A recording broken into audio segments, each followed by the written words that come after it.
నమస్తే. ఇప్పుడు మీరు చూడబోతున్న వీడియో ఖచ్చితంగా మీకు ఉపయోగపడుతుంది, నచ్చుతుంది కూడా.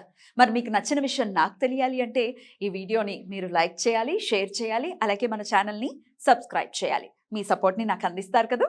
ఓకే.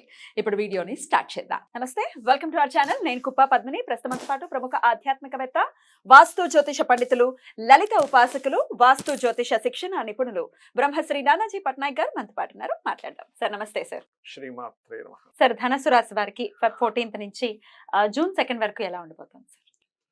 ధనస్సు వారికి గనక చూసుకుంటే పర్టికులర్గా మనకి చూడండి ఇక్కడ ఈ రవి కుజుల గురించి మాట్లాడుకుంటున్నాం కాబట్టి ఫిబ్రవరి 14th నుంచి మార్చ్ 14th వరకు ఈ రవి ఇక్కడ సంచరిస్తాడమ్మా. దాని తర్వాత ఇక్కడికి వెళ్తాడు. మార్చ్ 14th నుంచి ఇక్కడికి వెళ్తాడు. సో ఇక్కడ ఏం చేస్తున్నాడు, థర్డ్ హౌస్ ని కంబస్ట్ చేశాడు. థర్డ్ హౌస్ అంటే మీరు చేసే ప్రయత్నాలు, అన్నదమ్ములు, కమ్యూనికేషన్స్. పర్టికులర్గా కమ్యూనికేషన్ హౌస్ ని ఎప్పుడైతే మీకు ఇక్కడ కంబస్ట్ అయిందో దాని తర్వాత కుజుడు కూడా అక్కడికి వెళ్ళి చేరుతున్నాడు. మీరు ఏదైనా సంతకాలు పెట్టేటప్పుడు, అగ్రిమెంట్స్ రాసుకునేటప్పుడు, ఎవరితో నేను ఒక కమ్యూనికేట్ చేసేటప్పుడు చాలా జాగ్రత్తగా ఉండాలి. ఎలా ఉంటుందంటే టైం బాగుందనుకోండి, చూడండి మనం గమనిస్తూ ఉండండి, మనం ఒక వ్యక్తి మీద పెద్ద జోకేసినా పెద్దగా పట్టించుకోడు.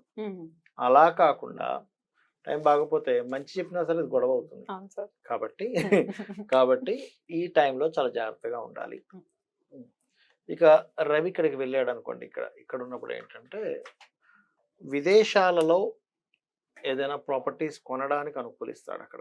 అంటే మార్చ్ 14th నుంచి ఏప్రిల్ 14th మధ్యలో. కాకపోతే ఏదైనా కానీ కొంచెం ఇక్కడ ఇండియాలో ఎవరైనా ప్రాపర్టీస్ కొనేటప్పుడు ఏదైనా గవర్నమెంట్ రిలేటెడ్ సంబంధించిన ఆంక్షలు ఏమైనా ఉన్న ప్రదేశం మనం కొంటున్నామా అనేటువంటి విషయాన్ని మనం చూసుకోవాలి. ఇక కుజుడు విషయంగా చూసుకున్నట్లయితే కుజుడు మనకి దాదాపుగా మార్చ్ నుంచి ఏప్రిల్ 24th వరకు, అంటే March 1st week 2nd week నుంచి ఏప్రిల్ 14th వరకు, ఇక్కడ ఏప్రిల్ 24th వరకు ఇక్కడ కుజుడు ఉంటాడు. శని కుజుడు కలుస్తారు. కలిసినప్పుడు మాత్రం అన్నదమ్ములతోని జాగ్రత్తగా ఉండాలి. అన్నదమ్ముల మధ్యన ఘర్షణ ఇస్తాడు. 3వ స్థానం సిబ్లింగ్స్ కదా, అదొకటి.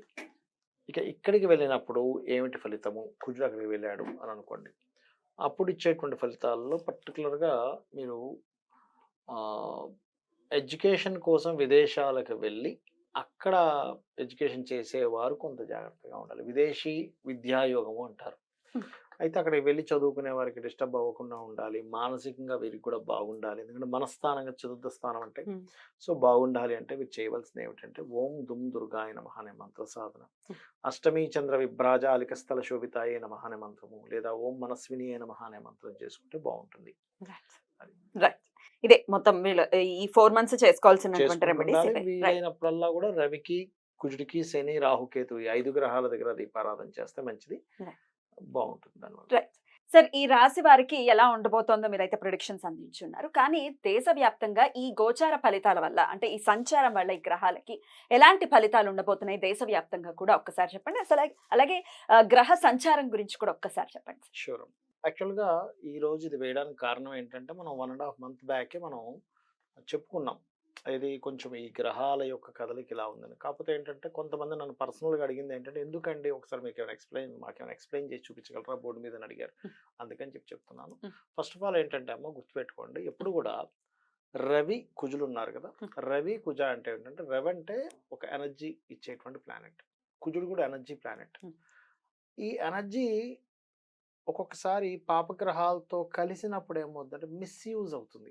ఒక కత్తి మనం చక్కగా కూరగాయలు కోసుకొచ్చి ఆపరేషన్ చేయొచ్చు, కానీ ఇంకో రకంగా కూడా వాడతారు అదే కత్తిని. అలా ఏంటంటే ఎనీ ప్లానెట్ అది బాగున్నప్పుడు ఇచ్చే రిజల్ట్, అది పాపగ్రహాలతో కలిసినప్పుడు ఉన్న రిజల్ట్ వేరుగా ఉంటాయి.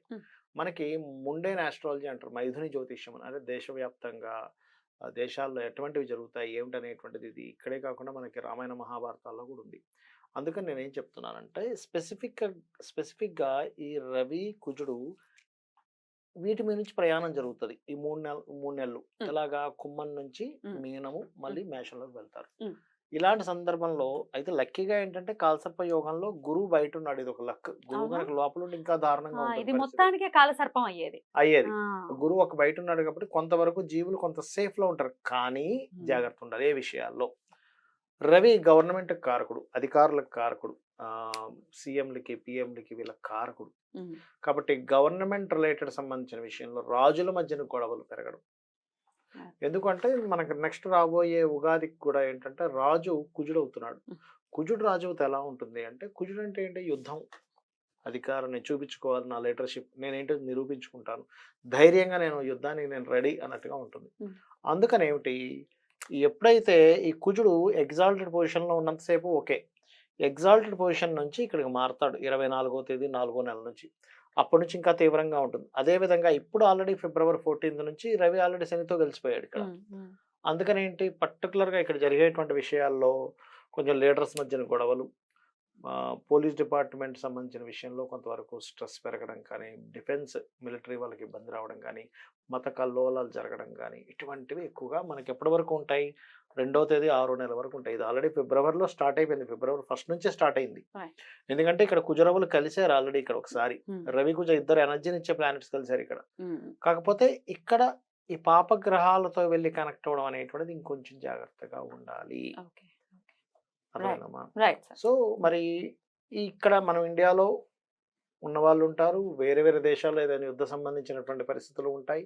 అప్పుడు మాత్రం వీళ్ళు చేసుకోవాల్సిన రెమెడీ ఏమిటి, ఏ దేశంలో ఉన్నా ఎవరున్నా, అంటే వాళ్ళకి జాతకంతో సంబంధం లేదు. కొంతమందికి నాది పలానా రాశి అని తెలియదు, పలానా నక్షత్రం అని తెలియదు, ఏదో వాళ్ళు చిన్నప్పుడు ఏదో రాశారా మిస్ అయ్యాయంటే అంటూ ఉంటారు. అటువంటి వారు నేను చెప్పేది ఒకటే, అమ్మవారు ఉండాలి. చాలా అద్భుతంగా మాకు తెలియజేశారు సార్. ద్వాదశ రాశులకి కూడా ఈ గ్రహ సంచారం ఎలాంటి ఫలితాలను ఇస్తుంది, ఇంచుమించు జూన్ 2 వరకు కూడా ఈ రిజల్ట్స్ ఉంటాయి అని చెప్తున్నారు. కాబట్టి చెప్పినటువంటి పరిహారాలు అందరూ కూడా పాటించుకుని అమ్మవారి ఆరాధన విశేషంగా చేసుకుంటూ అందరూ సురక్షితంగా ఉండాలి, మానసిక ప్రశాంతత ఉండాలని మనస్ఫూర్తిగా కోరుకుంటూ కృతజ్ఞతలు సార్. నమస్కారం. శ్రీమాత్రే నమః.